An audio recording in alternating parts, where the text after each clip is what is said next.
आप सब मेरे मसीह भाई बहनों को एक बार फिर से जय मसीह की। परमेश्वर के अनुग्रह, दया और कृपा के तले उसने जीवित रखा, सही सलामत रखा। जैसे काम पर लेके गया वैसे हमें लेके आया। हमारे अफसरों में, अधिकारियों के बीच में, हमारे अपने कौमों में उसने मदद किया। इसके लिए प्रभु का धन्यवाद करेंगे। आज तारीख है 26/4/2025 और हम शाम का वचन पढ़ेंगे। हम पढ़ेंगे दूसरा शमूएल की पुस्तक 23 और 24 अध्याय। इसके पढ़े और सुने जाने पर प्रभु की आशीष हो। मैं बेसिक बाइबल पढ़ता हूँ और ये वचन सुबह पढ़ता हूँ, नया नियम, शाम को पुराना नियम। मैं विश्वास करता हूँ ये वचन हमारी अगुवाई करेगा। जो मेरा बहन भाई से सुने, एक दूसरे को शेयर कीजिए ताकि ये वचन, जो भी वचन के प्रेमी हैं, जो परमेश्वर को खोजने वाले हैं, उन सब तक पहुँचे। आमीन। दाऊद के अंतिम वचन ये हैं, यिशै के पुत्र की यह वाणी है, उस पुरुष की वाणी यह है जो ऊंचे पर खड़ा किया गया और याकूब के परमेश्वर पर अभिषिक्त और इज़राइल का मधुर भजन गाने वाला है। यहोवा का आत्मा मुझ में होकर बोला और उसी का वचन मेरे मुंह से आया। इज़राइल के परमेश्वर ने कहा, इज़राइल की चट्टान ने मुझसे बातें की है कि मनुष्यों से मैं प्रभुता करने वाला एक धर्मी होगा, जो परमेश्वर का भय मानता हुआ प्रभुता करेगा। वह मानो भोर का प्रकाश होगा जब सूर्य निकलता है, ऐसे भोर जिसमें बादल ना हो, जैसा वर्षा के बाद निर्मल प्रकाश के कारण भूमि में से हरी हरी घास उगती है। क्या मेरा घराना ईश्वर की दृष्टि में ऐसा नहीं है? उसने तो मेरे साथ सदा की एक ऐसी वाचा बांधी है जो सब बातों में ठीक हुई और अटल भी है, क्योंकि चाहे वह उसको प्रकट ना करे तो भी मेरा पूर्ण उद्धार और पूर्ण अभिलाषा का विषय वही है। परंतु ओछे लोग सब के सब निकम्मी झाड़ियों के समान हैं, जो हाथों से पकड़ी नहीं जाती, परंतु जो पुरुष उसको छुए उसे लोहे और भाले की छड़ से सुसज्जित होना चाहिए, इसलिए वे अपने ही स्थान में आग से भस्म कर दिए जाएंगे। दाऊद के शूरवीरों के नाम ये हैं, अर्थात तहक, नोमी, यशो, यबशेत जो सरदारों का मुख्य था, और एसनी अदोनो भी कहलाता है, जिसको एक ही समय में आठ पुरुष मार डाले। उसके बाद अहोही दोदे का पुत्र एलियाजर था। वह उस समय दाऊद के संग के 3 वीरों में से था, जो उन्होंने युद्ध के लिए एकत्रित हुए फिलिस्तीसियों को ललकारा और इजरायली पुरुष चले गए थे। वह कमर बांधकर फिलिस्तीसियों को तब तक मारता रहा जब तक उसका हाथ थक न गया और तलवार हाथ से चिपट ना गई। और उस दिन यहोवा ने बड़ी विजय कराई, और जो लोग उसके पीछे हो लिए वे केवल लूटने ही के लिए उसके पीछे हो लिए। इसके बाद आगे नमक एक पहाड़ी का पुत्र शम्मा था। फिलिस्तीसियों ने इकट्ठे होकर एक स्थान में दल बांधा जहां मैसूर का एक खेत था, और लोग उसे डर के मारे भागे। तब उसने खेत के मध्य में खड़े होकर उसे बचाया और फिलिस्तीसियों को मार लिया, और यहोवा ने बड़ी विजय दिलाई। फिर 300 मुख्य सरदारों में से 3 जन कटनी के दिन दाऊद के पास अदुल्लाम नामक गुफा में आए, और फिलिस्तीसियों का दल रपाई नामक तराई में छावनी डाले हुए था। उस समय दाऊद गढ़ में था, और उस समय फिलिस्तीसियों की चौकी बेतलहम में थी। तब दाऊद ने बड़ी अभिलाषा के साथ कहा, कौन मुझे बेतलहम के फाटक के पास के कुएं का पानी पिलाएगा? अंत वे तीनों वीर फिलिस्तीसियों की छावनी पर टूट पड़े और बेतलहम के फाटक के कुएं से पानी भर के दाऊद के पास ले आए, परंतु उसने पीने से इनकार किया और यहोवा के सामने अर्ध करके उडेला और कहा, हे यहोवा, मुझसे ऐसा काम दूर रहे। क्या मैं उन मनुष्यों का लहू पीऊं जो अपने प्राणों पर खेलकर ले आए थे? इसलिए उसने उस पानी को पीने से इनकार किया। वह 3 वीरों में से ये ही काम किए। अबीशै जो सरूआ का पुत्र और योआब का भाई था, वह तीनों में से मुख्य था। अपने भाला चलाकर 300 को मार डाला और तीनों में नामी हो गया।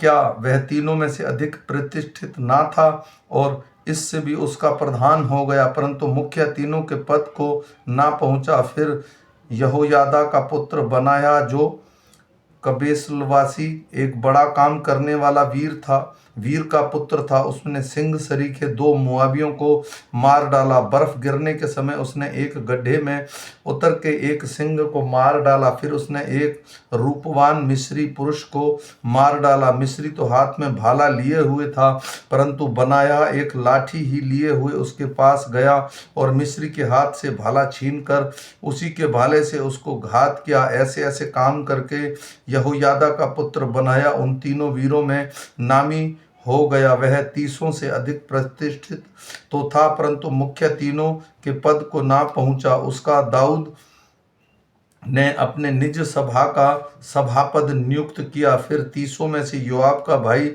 असाहेल बेहतलेम वासी दोदो का पुत्र एलहान, हरोदी, शम्मा, एलिका, पलेती, हेलेस, तकोई, इकोश का पुत्र ईरा, अनातोती, अबीजेर, हुशाई, मबुने, अहोही, सलमोन, नतपोही, मोहेर, एक और नतपोही, बाना का पुत्र हेलेब, बियामिनी के गिबा नगर के रीब का पुत्र हेतु, पितातोनी, बनाया, गाश और नालों के पास रहने वाले हिद्दे, अराबा के अबीलेम, हरूमी, अजमोत, शालबोन, एलियाहाब, योशान के वंश में से योनातान और पहाड़ी शम्मा, अरारी, शरार का पुत्र अहियाम, माका के देश के अहसेब का पुत्र एलीपेलेत, गिलोई, अहीपेलेत का पुत्र अहिलाम, करमोली, हेस्त्रोन, अराबी परे, सोबोत, नातान का पुत्र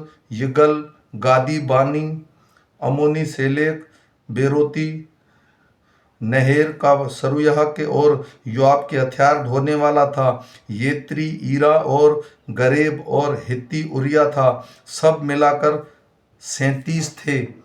यहोवा का कोप इजराइलियों पर फिर भड़का और उसने दाऊद को उसके हानि के लिए यह कहकर उभारा, इजराइलियों और यहूदा को गिनती ले। इसलिए राजा ने योआब सेनापति से और उसके पास था कहा, तू दान के बेरशोबा तक रहने वाले सब इजरायली गोत्रों में इधर उधर घूम और तुम लोग प्रजा की गिनती लो, ताकि मैं जान लूं कि प्रजा में कितनी गिनती है। योआब ने राजा से कहा, प्रजा के लोग कितने भी क्यों न हो, तेरा परमेश्वर यहोवा उनको सद्गुण बढ़ा दे और सदा प्रभु राजा इन्हें आंखों से देखने भी पाए। परंतु हे मेरे प्रभु, हे राजा, यह बात तू क्यों चाहता है? तो भी राजा की आज्ञा योआब और सेनापतियों पर प्रबल हुई।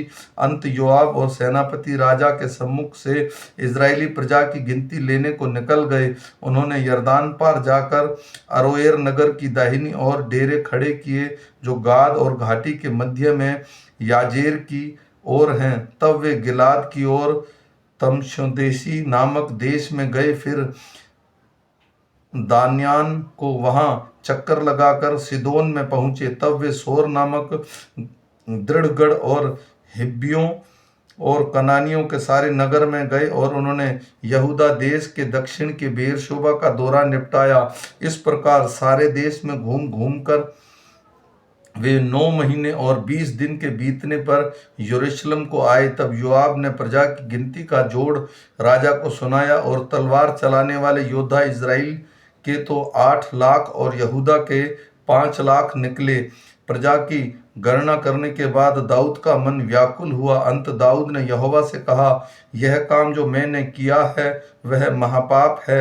तो अब हे यहोवा, अपने दास का अधर्म दूर कर,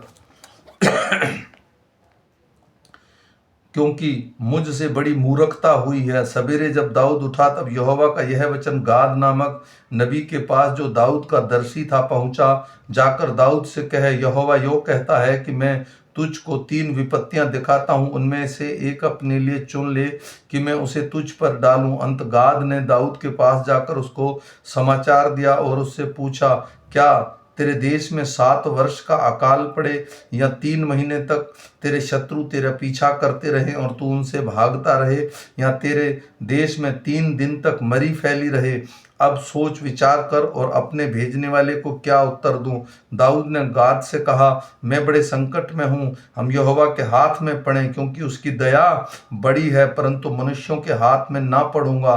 तब यहोवा इस्राएलियों में सवेरे से लेकर ठहराए हुए समय तक मरी फैलाए रहा, और दान से लेकर बेरशोबा तक रहने वाले प्रजा में से 70,000 पुरुष मर गए। परंतु जब दूत ने यरूशलेम को नाश करने को और उसके अपना हाथ बढ़ाया, तब यहोवा वह विपत्ति डालकर शोकित हुआ और प्रजा का नाश करने वाले दूत से कहा, बस कर, अब अपना हाथ खींच। यहोवा का दूत उस समय आरोन नामक एक यूबीसी के खलिहान के पास था। जब प्रजा का नाश करने वाला दूत दाऊद को दिखाई पड़ा, तब उसने यहोवा से कहा, देख, पाप तो मैंने ही किया है और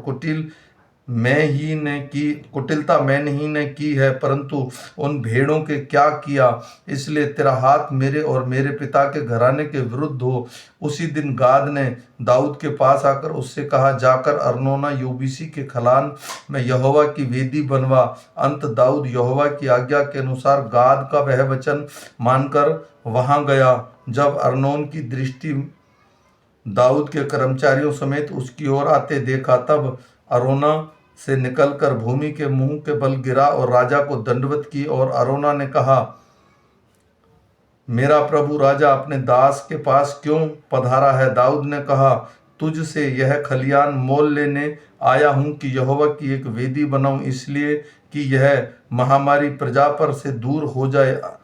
अरोना ने दाऊद से कहा, मेरा प्रभु राजा जो कुछ उसे अच्छा लगे उसे लेकर चढ़ाए। देख, होमबलि के लिए तो बैल हैं और दावने के हथियार और बैलों का सामान ईंधन का काम देगा। यह सब अरोना के राजा को दे दिया। फिर अरोना ने राजा से कहा, तेरा परमेश्वर यहोवा तुझसे प्रसन्न हो। राजा ने अरोना से कहा, ऐसा नहीं, मैं ये वस्तुएं तुझ से अवश्य दाम देकर लूंगा। मैं अपने परमेश्वर यहोवा को सेंत मेत की होमबलि नहीं चढ़ाने का। अंत दाऊद ने खलिहान और बैलों को चांदी के 50 शेकेल से मोल लिया। तब दाऊद ने वहां यहोवा की एक वेदी बनवाकर होमबलि और मेलबलि चढ़ाए, और यहोवा ने देश के निमित्त विनती सुन ली, और तब महामारी इज़राइल से दूर हो गई। आमीन। मेरे भाई और बहनों, ये छोटा सा वचन था दूसरा शमूएल की पुस्तक का, और परमेश्वर के विरुद्ध दाऊद ने गिनती कराई प्रजा की, इसलिए प्रभु क्रोधित हुआ। और उसमें ये बात थी कि उसने 3 चीज़ें बताई, 7 साल का अकाल, या तेरे पीछे 3 महीने शत्रु पड़ा रहे, या 3 दिन के लिए तेरे यहाँ मरी फैलाऊं। तो दाऊद ने चुना कि परमेश्वर के हाथ में पड़ना ही उचित है। हम फिर मिलेंगे सुबह के वचन के साथ। तब तक परमेश्वर का अनुग्रह, दया और कृपा हम पर और हमारे परिवारों पर अनंत काल तक, सदा काल तक बनी रहे। सबको जय मसीह।